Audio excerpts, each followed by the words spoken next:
warahmatullahi wabarakatuh. Di sini kami akan mempresentasikan materi 11.2, 11.3, dan 11.8 yang beranggotakan saya Zara Soma Putri, saya Inaya Artania, saya Vidila Aurelia Belamita Putri, dan saya Winda Yulita Sari dari kelas 12 IPA 3.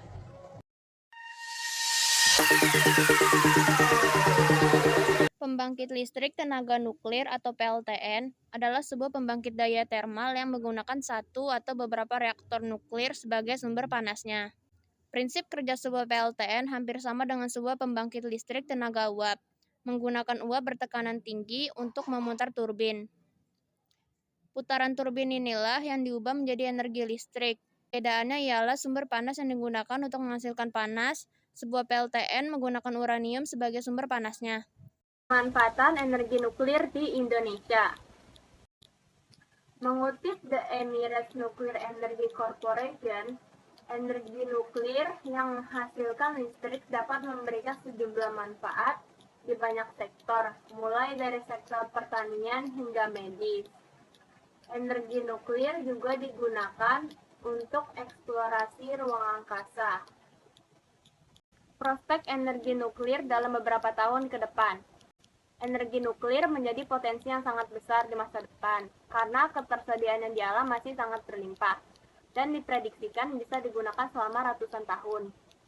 Dengan adanya energi nuklir, diyakini bisa menjadi energi alternatif menambah pasokan listrik di Indonesia, terutama di pulau yang padat penduduk seperti Pulau Jawa. Keunggulan nuklir. 1. Sebagai penghematan penggunaan sumber daya nasional. Yang kedua, mengurangi ketergantungan pada minyak bumi dan batu bara. Yang ketiga, dapat mengurangi gas emisi rumah kaca. Yang keempat, meningkatkan ketahanan pemasokan energi untuk mendukung pembangunan nasional. Kekurangan nuklir. 1. Butuh biaya yang besar untuk sistem penyimpanannya. Yang kedua, ketika terjadi kebocoran pada reaktor nuklir, akan mengakibatkan ledakan yang fatal. Dan yang ketiga, mengandung bahan radioaktif yang sangat beracun.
keunggulan dari energi terbarukan.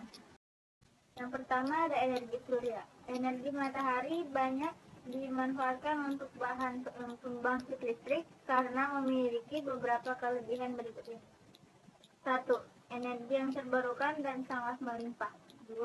Energi ramah lingkungan. Yang ketiga, sumber energi gratis. Yang kedua ada energi angin. Kelebihannya adalah yang pertama tidak terbatas, yang kedua terbarukan, yang ketiga hemat biaya, yang keempat bersih, dan yang kelima pemeliharaan. Selanjutnya ada energi air.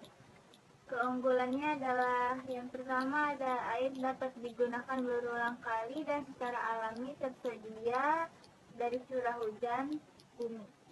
Yang kedua, sumber energi konstan. Yang ketiga, bebas polutan. Yang keempat, menyelamatkan alam. Kekurangan dari energi terbarukan. Energi surya. Yang pertama, membutuhkan biaya untuk pemasangan panel surya. Yang kedua, membutuhkan area yang lapang. Dan yang ketiga, bukan merupakan energi yang kontinu. Selanjutnya ada energi angin. Yang pertama, instalasi mahal. Yang kedua, satwa liar. Yang ketiga, kebisingan. Yang keempat, keterpencilan. Dan yang kelima, kecepatan. Kemudian energi air. Yang pertama, kerusakan ekosistem. Yang kedua, dapat menyebabkan banjir. Dan yang ketiga, mudah tercemar. Prospek energi terbarukan dalam beberapa tahun ke depan. Komitmen pemerintah untuk meningkatkan energi terbarukan tampaknya semakin kuat untuk mengejar target 23%. Melalui optimalisasi pengoperasian pembangkit energi terbarukan yang sudah terjadwal di RUPTL PLN di tahun 2025, kemudian permintaan pembangkit energi terbarukan dari industri semakin meningkat, serta minat investor swasta asing dan domestik untuk berinvestasi pada energi terbarukan semakin luas. Sejumlah industri padat energi seperti semen, pemurnian dan pengolahan mineral dan pertambangan, serta data center berancang-ancang meningkatkan penggunaan energi terbarukan. Selain pemanfaatan PLTS atap, pembangunan PLTS ground mounted, PLTS terapung menjadi solusi cepat bagi sejumlah industri dan para investor domestik dorong oleh pelaku usaha energi fosil yang mendapatkan windfall profit dan juga termotivasi untuk melakukan diversifikasi investasi pada energi bersih, mengantisipasi target net zero emission yang ditetapkan pemerintah. Selain itu, lembaga keuangan dalam negeri telah lebih siap mendanai proyek energi terbarukan dibandingkan waktu sebelumnya.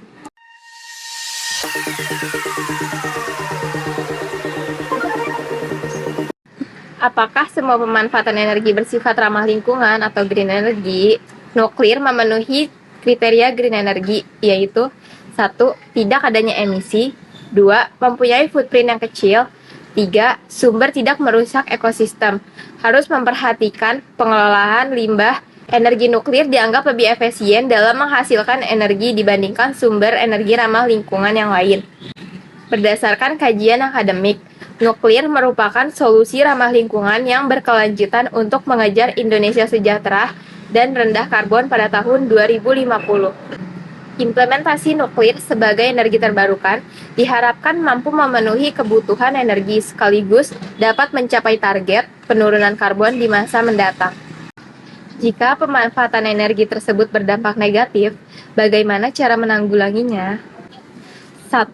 Menerapkan prinsip 4R. 4R yaitu reduce, reuse, recycle, dan reclaim.